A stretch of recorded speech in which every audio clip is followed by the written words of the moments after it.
জয় গীতা, জয় গোপাল, জয় শ্রীকৃষ্ণ। আজ আমি আলোচনা করব গর্ভগীতা কি। গর্ভ অবস্থায় এই গীতা শ্রবণ করলে সন্তান হবেন জ্ঞানী, জানিয়েছেন ভগবান শ্রীকৃষ্ণ। হ্যাঁ, আপনারা ঠিকই শুনেছেন, কারণ যেসব অন্তঃসত্ত্বা মহিলারা তাদের সন্তান প্রসব করবেন কিন্তু সবসময় চিন্তা করছেন যে কি করলে আমার সন্তান হবেন সৎ এবং জ্ঞানীবান ও গুণবান, তাহলে আপনারা অবশ্যই এই গীতাটি প্রতিদিন শ্রবণ করতে পারেন এবং যারা গৃহস্থ সংসারে রয়েছেন তারাও এটি শ্রবণ করবেন।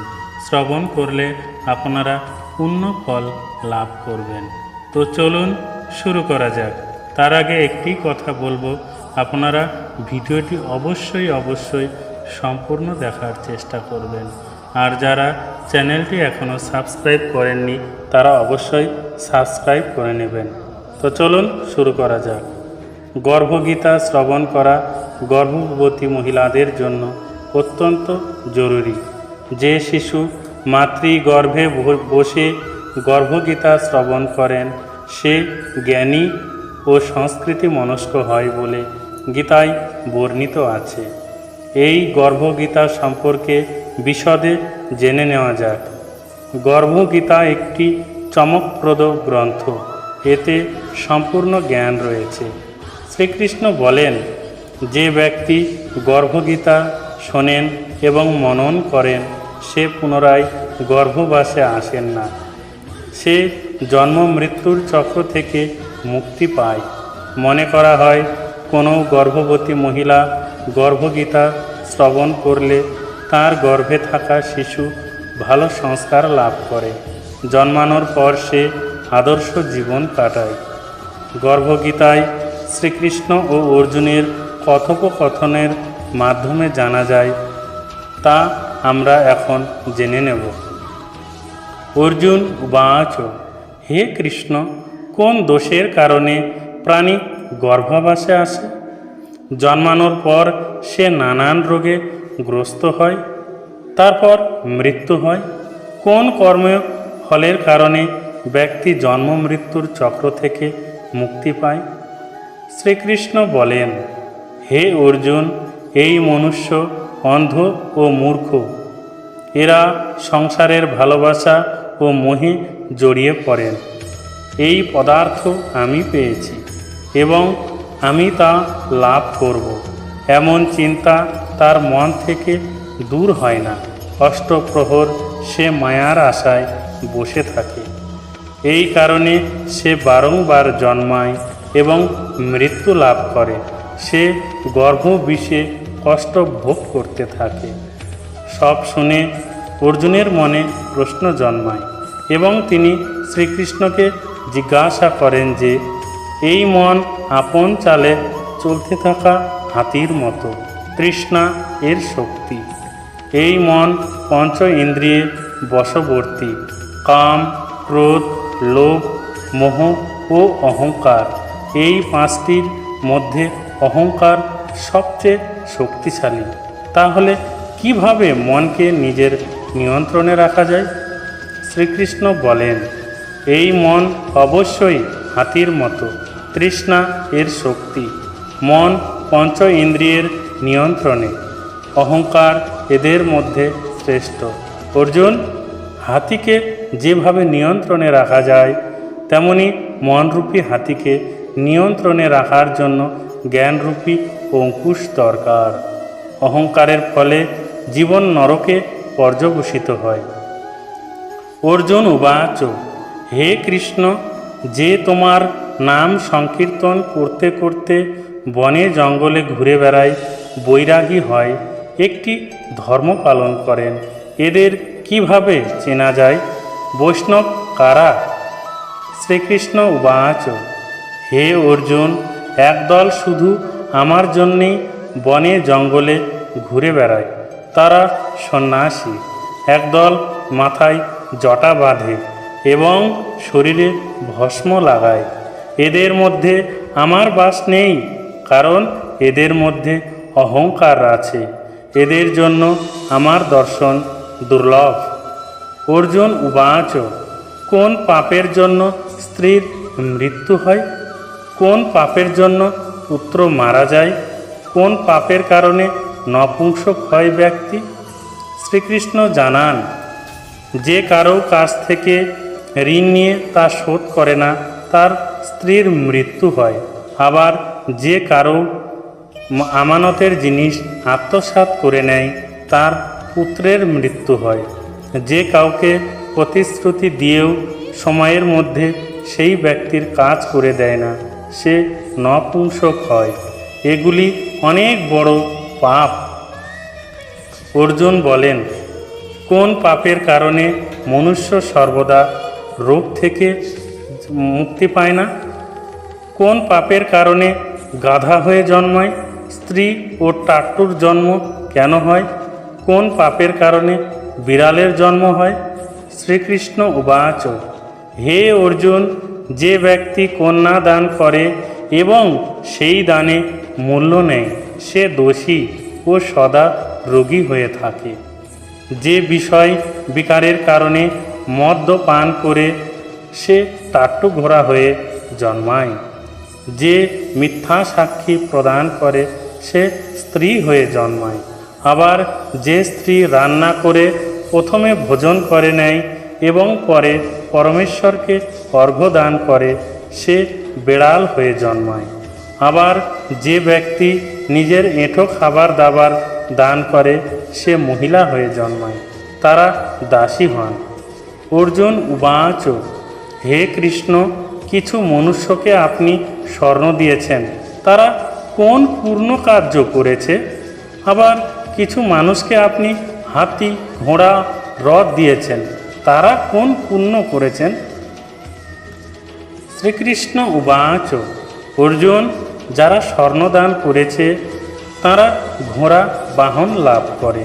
পরমেশ্বরের নিমিত্তে কন্যাদান করলে সে পুরুষের জন্ম লাভ করে। এরপর অর্জুন জিজ্ঞাসা করেন, যে পুরুষের বিচিত্র দেহ থাকে তারা কোন পুণ্য করে? কারো কারো বাড়িতে সম্পত্তি আছে, কেউ আবার বিদ্বান, তারা কোন পুণ্য করেছেন? শ্রীকৃষ্ণ উবাচ, অর্জুন, যারা অন্নদান করেছেন তাদের স্বরূপ সুন্দর। যারা বিদ্যা দান করেছেন তারা বিদ্বান। যারা সন্তদের সেবা করেছেন তারা পুত্রবান। অর্জুন উবাচ, হে কৃষ্ণ, কারো অর্থের প্রতি ভালোবাসা রয়েছে, কারো আবার মহিলাদের প্রতি প্রীতি রয়েছে।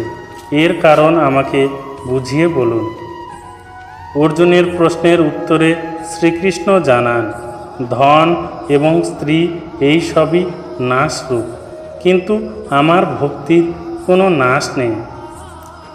অর্জুন উবাচ, কোন ধর্মের কারণে এই রাজপাট লাভ করা যায়?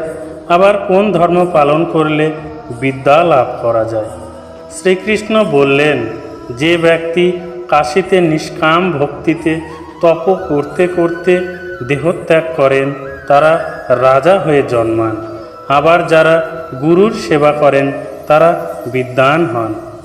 অর্জুন উবাচ, কেউ পরিশ্রম ছাড়াই আকস্মিক ধন লাভ করেন, তারা কোন পুণ্য করেছেন? কৃষ্ণ উবাচ, যারা গোপন দান করেছেন তারা আকস্মিক ধন লাভ করেন। আবার যারা ঈশ্বরের কাজ ও অন্যের কাজ করেছে তারা রোগমুক্ত থাকেন। অর্জুন বললেন, কোন পাপ করলে ব্যক্তি অমলি, বোবা ও কুষ্ঠরোগী হয়? শ্রীকৃষ্ণ উবাচ, যে পুরুষ কুলের স্ত্রীর সঙ্গে গমন করেন তারা অমলি হন। যারা গুরুর কাছ থেকে বিদ্যা লাভ করে মুখ ফিরিয়ে নেয় তারা বোবা হয়ে যায়। গো হত্যা করলে ব্যক্তি কুষ্ঠরোগী হয়। অর্জুন উবাচ, কোন পাপের কারণে পুরুষের রক্তবিকার হয়? ব্যক্তি দরিদ্র কেন হয়? কারো খণ্ডবায়ু হয়, আবার কেউ অন্ধ হন, কেউ আবার পঙ্গু থাকেন, তারা কি পাপ করেছেন? আবার যে স্ত্রীরা বাল্য বিধবা হন তাদের পাপ কি? শ্রীকৃষ্ণ জানান, যারা সবসময় রেগে থাকেন তাদের রক্ত বিকার দেখা দেয়। যারা নোংরা থাকেন তারা সর্বদা দরিদ্র হন। কুকাজ করে থাকা ব্রাহ্মণকে দান দিলে তাদের খণ্ডবায়ু হয়। যে পরস্ত্রীকে নগ্ন অবস্থায় দেখে আবার গুরুর স্ত্রীকে কুদৃষ্টিতে দেখে তারা অন্ধ হয়। গুরু ও ব্রাহ্মণকে পদাঘাত করলে তারা খোঁড়া ও পঙ্গু হয়। যে স্ত্রী নিজের স্বামীকে ত্যাগ করে পরপুরুষের সঙ্গে থাকে তারা বাল্য বিধবা হন। অর্জুন উবাচ, হে কৃষ্ণ, তুমি পরব্রহ্ম, তোমাকে নমস্কার। আগে আমি তোমাকে নিজের আত্মীয় মনে করতাম, কিন্তু এখন তোমাকে ঈশ্বর রূপে জানি। হে পরব্রহ্ম, গুরু দীক্ষা কেমন হয় দয়া করে আমাকে জানান। শ্রীকৃষ্ণ উবাচ, তুমি ধন্য, তোমার মা বাবাও ধন্য, যার তোমার মতো পুত্র রয়েছে।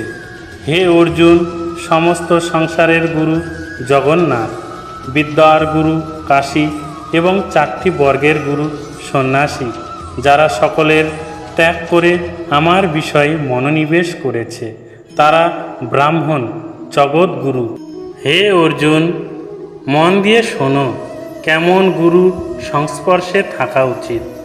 যে সমস্ত ইন্দ্রিয় জয় করেছে, যে সমস্ত সংসারকে ঈশ্বরময় মনে করে, সমস্ত জগতের প্রতি উদাসীন, এমন গুরুর সঙ্গে থাকা উচিত। যে পরমেশ্বরকে জানে, নানানভাবে সে গুরুর পুজো করা উচিত। হে অর্জুন, যে গুরু ভক্ত এবং যে গুরুর সম্মুখে থেকে ভজন করে তাদের ভজন করা সফল। যে গুরু বিমুখ তাদের সপ্তগ্রাস পাপ লাগে।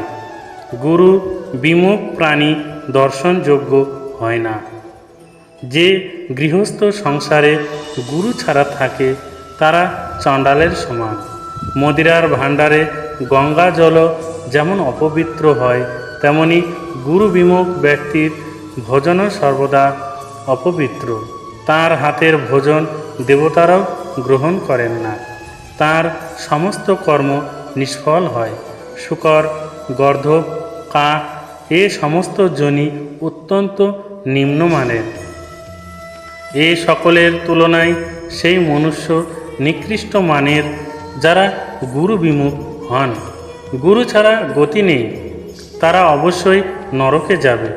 গুরু দীক্ষা ছাড়া সমস্ত প্রাণীর সমস্ত কর্ম নিষ্ফল। হে অর্জুন, যেমন 4 বর্ণই আমার ভক্তি করার যোগ্য, তেমনি গুরুর ভক্তির যোগ্য। যেভাবে গঙ্গা নদীতে মধ্যে নদী শ্রেষ্ঠ, সমস্ত ব্রতর মধ্যে একাদশী ব্রত শ্রেষ্ঠ, সেভাবেই শুভ কর্মের মধ্যে গুরু সেবা উত্তম। গুরু দীক্ষা ছাড়া প্রাণী পশুজনি লাভ করে, 84টি জনিতে ভ্রমণ করতে থাকে। অর্জুন উবাচ, গুরু দীক্ষা কি?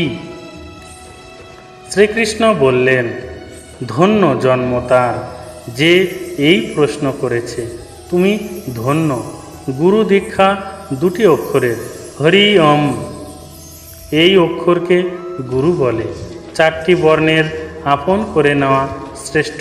হে অর্জুন, যে গুরুর সেবা করে সে আমার আশীর্বাদ লাভ করে।